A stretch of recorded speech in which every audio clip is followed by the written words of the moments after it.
Hello music makers, welcome back. Have you ever found a great sample but had no idea how to add anything to it? Like a bass, especially. We've all been there, right? Well, this video is for you. Some of you on the last live stream were asking how I made those Soulful Disco tracks that I've been putting out recently, like this one. Girl, don't call my phone. I know where you've been. You like to get messy when you out with your friends. Now, on paper, this process is surprisingly simple. Once you've found the sample that inspires the track,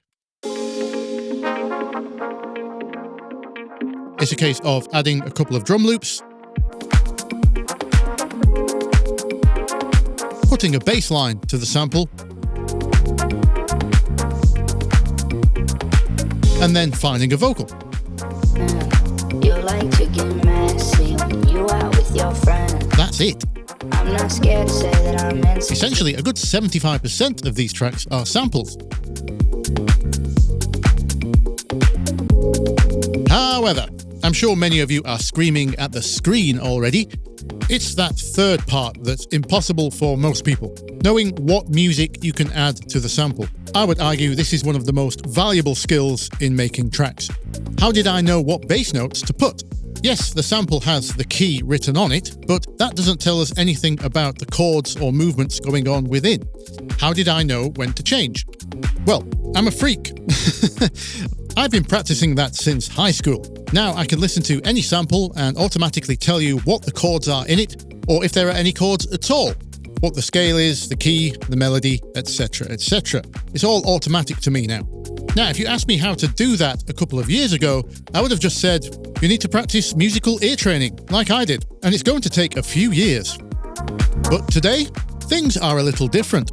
There are now free tools which can act like my ears do for you. Well, almost. Maybe 75% as good, but still a massive help. Let's have a look. Okay, let me give you a new example of this working in practice. Imagine we already have our disco drums here.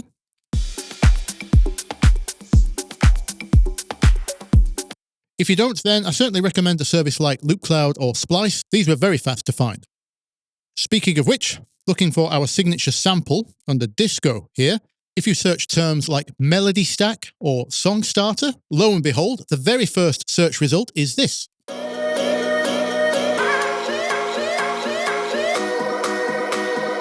Couldn't have asked for a better example. Good stuff. Let's buy that and drag it into Ableton. Let's check first, does this work with our beat?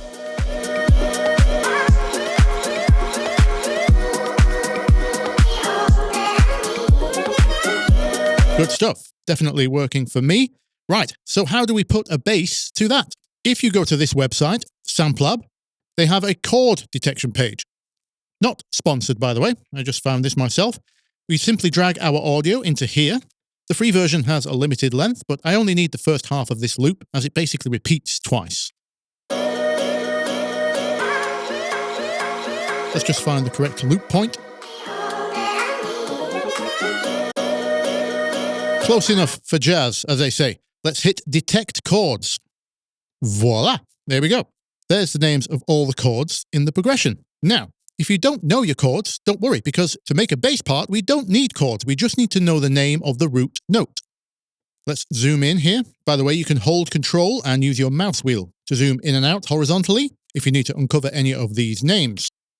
So I just need to know the first letter of each chord name. Now, I could use the full name to add my own chords on top. Let me know if you want a tutorial on that, but we'll just stick to bass for now. All we need to know is B, A sharp, G sharp, it says D sharp here, A sharp, F sharp. So back to Ableton.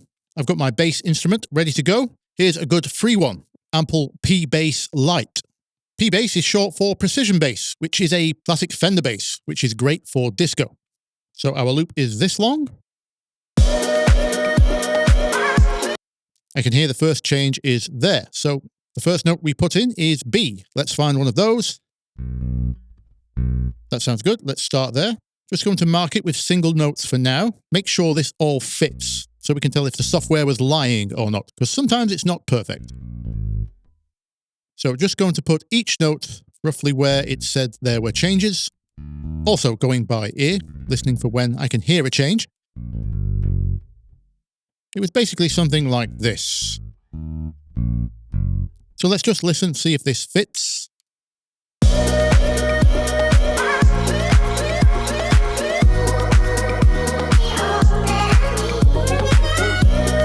Yes, pretty good. I'm not sure I like this one though. The sample doesn't sound like it moves up, it sounds like it just stays down here.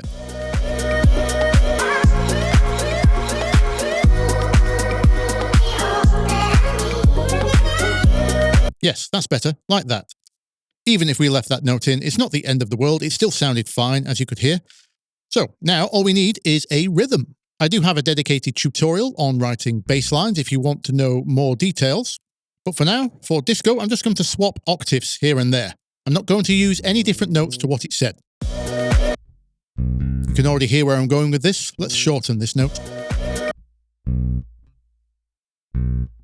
Let's try this. Something like that, maybe? Yes. Now, I can hear this one moves a little early, so let's move that over.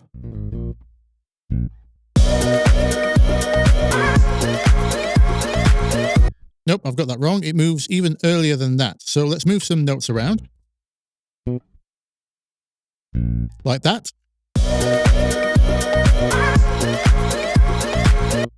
That's the one. There we go. Now I'm just going to copy and paste that rhythm onto the other notes.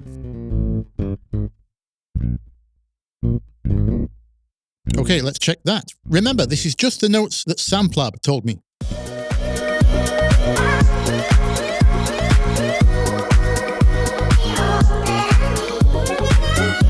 Sounds like it could be a bit faster. Let's try 1, 2, 4.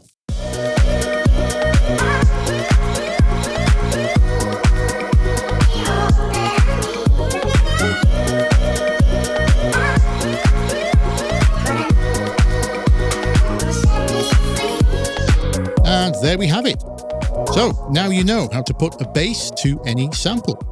All I would need to do now is search for vocals in the same key, and the core of this idea is done. Now, if you want to see me use that chord information to add some more musical parts to this, let me know. Until then, I hope you learned something. If you did, you know what to do. Press some buttons that help me out. There's also a link in the description if you'd like to buy me a coffee. And until next week, I will see you in the comments. Bye-bye.